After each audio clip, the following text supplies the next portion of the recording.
de lo que se llama la insurrección de las barricadas, promovida por el movimiento republicano federalista radical andaluz. La revolución, la lucha comienza en Cádiz, se extiende a Puerto de Santa María, Jerez, a Málaga, Sevilla, y durante el año 1969 se extiende por el resto de Andalucía. La situación tan trágica que vivía la clase obrera andaluza y las capas populares hizo que la lucha también de respuesta fuera extrema. Se dieron partidas armadas, sabotajes. Fue una lucha bastante fuerte y bastante radical.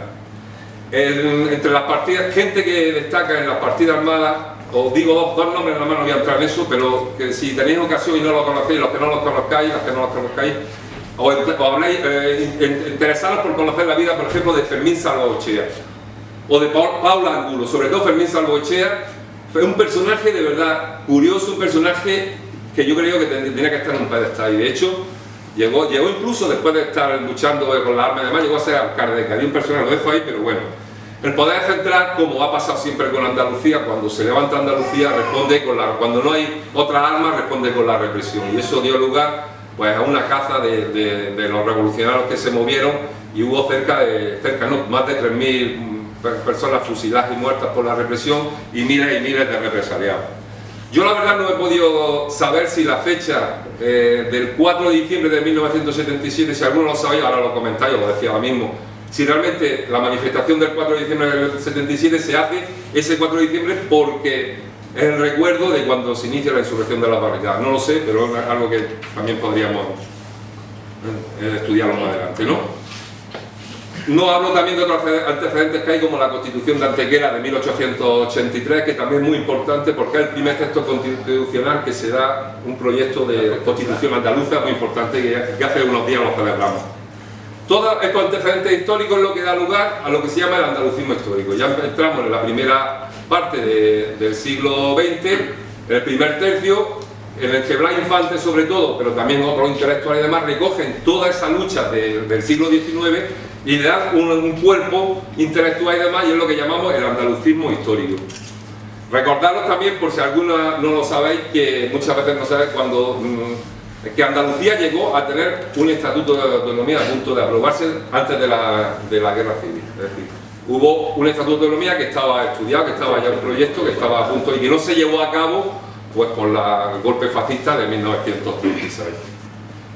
Todo este ascenso y comienzo de una identidad andaluza que se da con Blas Infante y que se da todo esto se viene abajo con la guerra civil y con el levantamiento de Franco, ¿no? Los fascistas, por supuesto, pues borraron cualquier señal de identidad andaluza, borraron de la historia la bandera verde y blanca, borraron de la historia a Blas Infante y a todo el andalucismo. Y llegamos a finales de los años 60 y primeros del año 70, en los que vuelve a resurgir la identidad andaluza y la conciencia andaluza.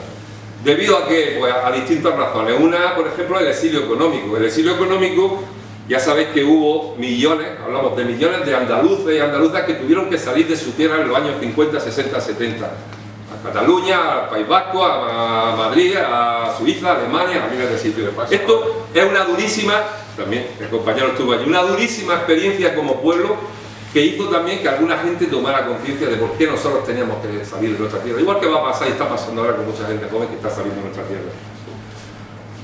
Otra cosa para tomar conciencia de identidad andaluza fue el problema histórico de la tierra, el mal reparto de la tierra, los jornaleros. Es un tema importantísimo que no voy a entrar, que hemos hablado muchas veces. También influye en la toma de conciencia que ocurre en estos años 60 y 70 en algunos sectores de la juventud y de la intelectualidad y del movimiento obrero, las luchas de liberación que se dan en el Estado español.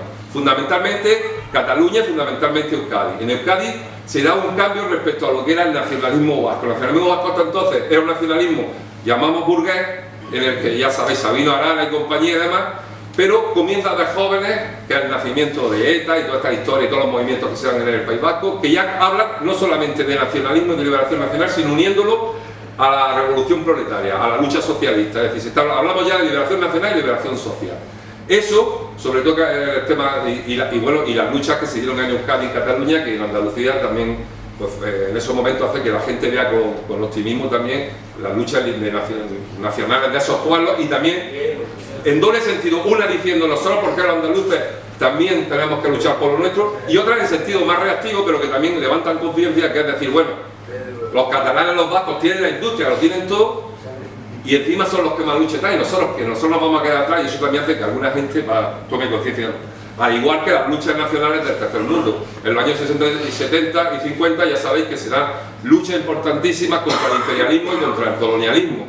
Hablamos de la influencia que tuvo en Andalucía y en todo, yo creo en todo el Estado, y en toda Europa, por luchas como la de Argelia con la liberación contra Francia, el tema de Cuba, de la revolución cubana, los movimientos en África también que se dan en muchos países africanos contra el colonialismo y contra el racismo, el tema de Vietnam, todo esto también son luchas que, aunque algunas van revestidas también de temas sociales, pero son fundamentalmente luchas nacionalistas, las que se da Cuba. La revolución cubana es una revolución nacionalista, por mucho que le pese a mucha gente, aunque luego es una revolución social también, con unos cambios profundos, pero es una revolución nacionalista en sus principios.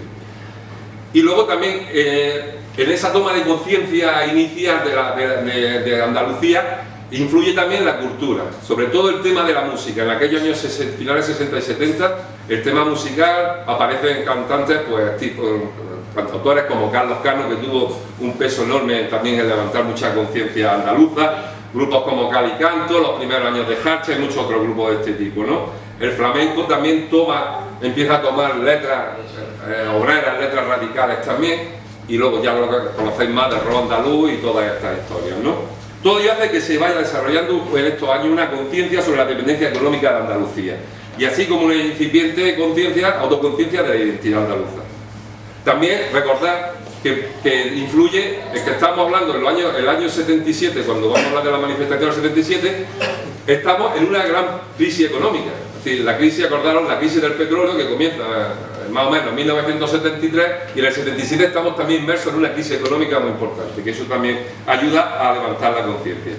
Entonces, hasta el año 77 prácticamente hay una sequía enorme de volver a resurgir la identidad andaluza, y sin embargo, a principios de 1977 comienza a haber movimientos en toda Andalucía. Algunos son nada más que gestos, por ejemplo, cuando unos jóvenes despliegan en la Giralda de Sevilla, no sé si recordáis esa imagen, está en el disco de Gente del Pueblo, una de las sevillanas de la autonomía, aparece esa imagen, una bandera andaluza que se despliega desde arriba, grandísima, enorme, que despliegan desde la parte de arriba hasta abajo de la Giralda, con la palabra autonomía y con la bandera blanca y verde. O, por ejemplo, temas más mundanos, como un partido de fútbol Betis-Sevilla, donde despliegan también una enorme bandera andaluza. Así llegamos hasta diciembre de 1977, que es cuando se da la gran manifestación, las grandes manifestaciones que se dieron en Andalucía. Manifestaciones convocadas no solo por partidos parlamentarios. Recordad que las primeras elecciones que se dan fueron en junio del 77, Rafa, junio del 77, las primeras elecciones que se dan generales, y estaban recién elegidos los diputados y senadores, ¿no? Pues la manifestación del 77 fue convocada por todos los partidos parlamentarios y también por partidos extraparlamentarios, por múltiples organizaciones sociales y demás. La manifestación del 77 desborda todas las previsiones que se podían esperar. Ninguna de las organizaciones convocantes y prácticamente nadie esperaba la respuesta tan popular, la respuesta tan grande, tan inmensa que fue el 4 de diciembre. Estamos hablando de que en Sevilla se llegaron a manifestar 500.000 personas. Estamos hablando que en Málaga fueron 150.000. Estamos hablando que en Granada fueron 100.000 personas las que se manifestaron ese día. 80.000 en Huelva y Córdoba. 70.000 en Cádiz y Jaén. En Almería 10.000, Ronda 10.000, Campo Gibraltar, Antequera, y más de 250.000 en la 9ª provincia andaluza, en Cataluña, en Barcelona, donde había miles de andaluces que salieron ese día. Pues ya digo, se hablan de 250.000, 300.000 personas en las calles de Barcelona ese día.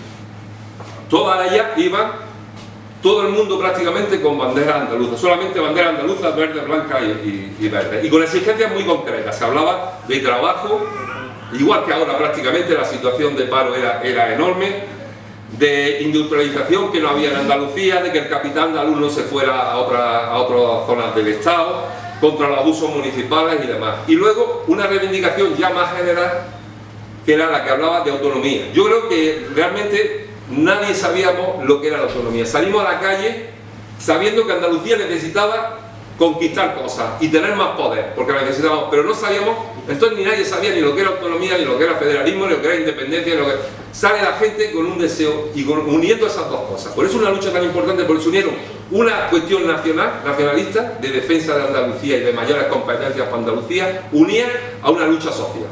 Por eso tuvo esa repercusión, que como no puede ser de otra manera, Andalucía el nacionalismo solo puede ser un nacionalismo radical y de izquierda. No puede haber un nacionalismo de derecha en Andalucía, por eso no lo hay. Porque tiene que salir del pueblo, por las condiciones y por el atraso que este pueblo ha sido sometido, que sigue siendo sometido por la dependencia que tiene del Estado español y ahora de Europa y de otros sitios. La autonomía era, por tanto, la esperanza de resolver los problemas tan grandes que teníamos en Andalucía. Os voy a dar unos datos curiosos. En la Mani de Sevilla, por ejemplo, donde estaban los representantes de los partidos políticos, el que le tocó hablar en nombre de todos los parlamentarios fue el ínclito Alfonso Guerra. Sabéis el señorito Alfonso Guerra, ¿no? Lo conocéis.